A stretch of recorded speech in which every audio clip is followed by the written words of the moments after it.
At 6:17 a.m., a prison door slammed shut behind a man the world had already forgotten. No cameras. No headlines. No second chances promised. Just a number sewn onto a faded uniform, and a sentence that sounded like the end of everything. What no one knew, not the guards, not the judge, not even the man himself, was that this moment would become the starting point of a journey that would eventually lead him to millions of dollars, complete freedom, and a life rebuilt from absolute zero. But this is not a story about luck. It's not about shortcuts. And it's definitely not the version the media likes to tell. This is the redemption story they ignored. Before prison, he looked like someone who had figured life out. Mid-20s. Sharp mind. Big ambition. Not rich, but close enough to taste it. He grew up in a neighborhood where success was measured by speed. How fast you could make money, how fast you could escape struggle, how fast you could prove you were different. School told him he was smart. Friends told him he was fearless. Life told him, you're ahead of the curve. And for a while, he believed it. He worked multiple jobs, started small side hustles, learned systems before most people his age even understood what that meant. But ambition has a dangerous cousin, impatience. And impatience whispers lies that sound like logic. Everyone cuts corners. This is just temporary.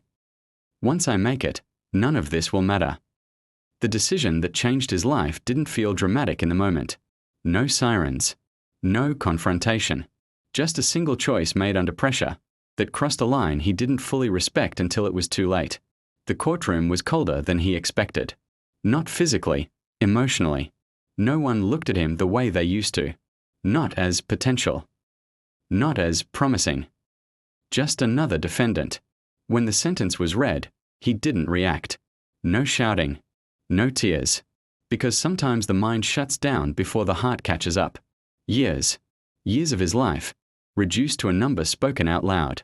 In that moment, something terrifying happened. The future went blank. Not dark. Not painful. Just empty. And when the cuffs clicked into place, reality finally arrived. He wasn't going home. Prison doesn't start by punishing your body. It starts by erasing your identity. Your name disappears. Your clothes disappear. Your choices disappear. Every day is scheduled. Every move observed. Every weakness noticed. He learned quickly that prison rewards two types of people: those who blend in completely and those who harden themselves into someone unrecognizable. He chose neither. At first, survival was the only goal. Learning when to speak, when not to look, when to stay invisible. Nights were the hardest, because that's when the mind turns on you. That's when regret gets loud. About 8 months in, something small happened. So small it wouldn't make headlines. He was sitting in the prison library, not to better himself, not to impress anyone, just to escape noise. He picked up a book he didn't fully understand at first. Not motivation. Not fantasy. A book about systems. About how businesses are built. About how money actually works when emotion is removed. And for the first time since his sentencing, his brain felt alive again. That night, instead of replaying the past, he asked a new question. If I can't control where I am, what can I control? That question became dangerous, in the best way. Most people in prison count days. He started counting skills. Every book became a class. Every conversation became research. Every mistake he made before prison became a case study. He learned accounting concepts without spreadsheets, marketing without the internet, leadership without authority. While others slept, he wrote. Ideas, plans, questions, not fantasies, blueprints. And something strange happened. Guards noticed he wasn't wasting time. Other inmates noticed he wasn't pretending. Some laughed at him. What are you going to do? Build a company from a cell? He didn't answer, because the truth was quieter than arrogance. He wasn't building a company yet. He was rebuilding himself. Redemption doesn't look cinematic. It looks boring, lonely, repetitive. Days of progress followed by weeks of doubt. Moments where hope feels irresponsible. Moments where believing in yourself feels foolish. He failed mentally, many times. There were days he almost gave up. Days where the weight of his record felt heavier than the bars. But one belief refused to die. If I leave here the same person who entered, prison wins. So he kept going. What he didn't know yet was that a single connection made inside prison would later open a door outside that no one expected. A door that would lead to legitimate business, real wealth, and a life so different that even the people who sentenced him wouldn't recognize the result.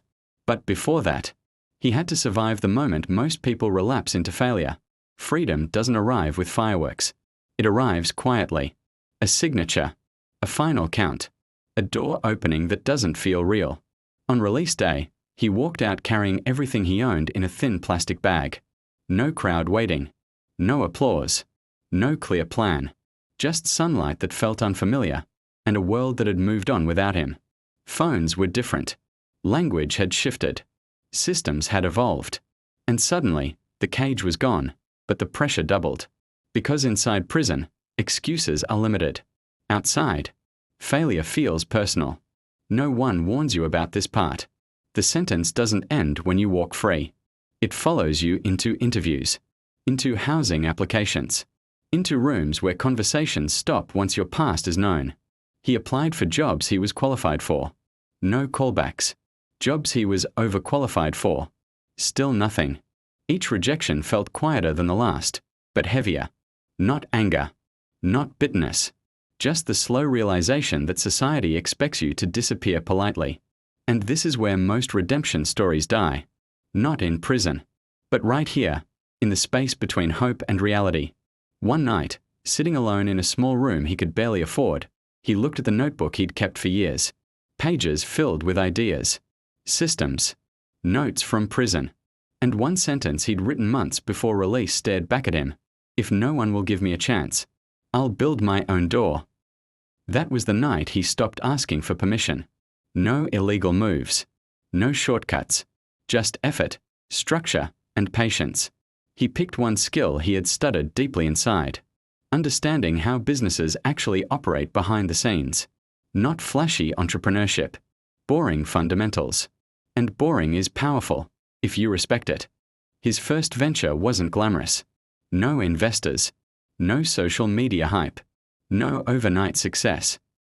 Just a service people needed, executed better than expected. He worked odd hours, accepted low margins at first, delivered results quietly. Clients didn't know his past. They only knew one thing: he was reliable. And reliability, especially when rare, creates leverage. Months passed. Then something unexpected happened. People started referring him. Not because of sympathy, not because of his story, but because the work spoke louder than his record ever could. Success didn't arrive smoothly. Cash flow was unstable. One bad month could erase progress. And then it happened. A deal fell apart at the last minute. Money he'd mentally already spent. Gone. Bills stacked up. Doubt came roaring back. That night, he sat in silence, the same silence he used to know in prison. And for the first time since release, he thought, maybe this is the limit. But then he remembered something prison had taught him better than motivation ever could. Pain is temporary. Quitting is permanent. So he adjusted, refined his systems, improved his process, cut ego completely, and kept going. The breakthrough didn't come as a celebration. It came as an email. A larger client, long-term contract, stable revenue, nothing viral, nothing dramatic. But it changed everything. For the first time since prison, he could breathe. That contract allowed him to hire help scale operations, reinvest instead of survive, and something important happened internally. He stopped thinking like a former inmate and started thinking like an owner.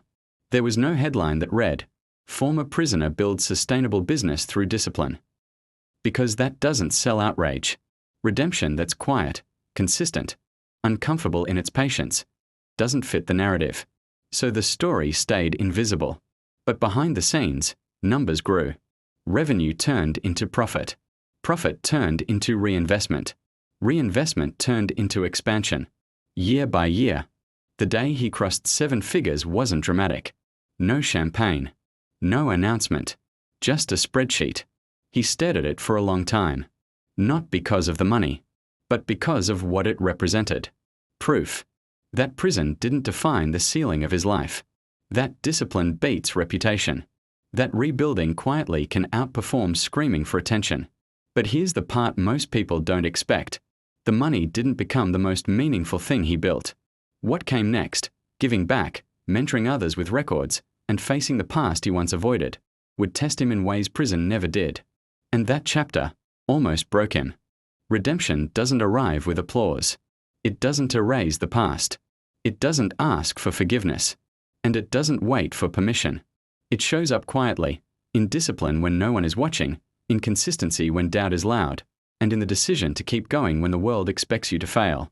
This man didn't escape prison. He outgrew it. He didn't become a millionaire to prove anyone wrong. He became one because he refused to let his worst mistake be the final sentence of his life. And that's why the media ignored this story. Because it isn't loud. It isn't scandalous. It isn't convenient. It's uncomfortable. It reminds us that people are more than their records. That change doesn't come from punishment alone. And that the most powerful transformations happen far away from headlines. So if you're watching this and you feel like your past has already decided your future, remember this: your lowest moment does not get the final word, unless you give it permission. If this story moved you, share it with someone who needs hope more than judgment. Subscribe for more real stories the world refuses to tell. Because redemption isn't rare, it's just rarely documented.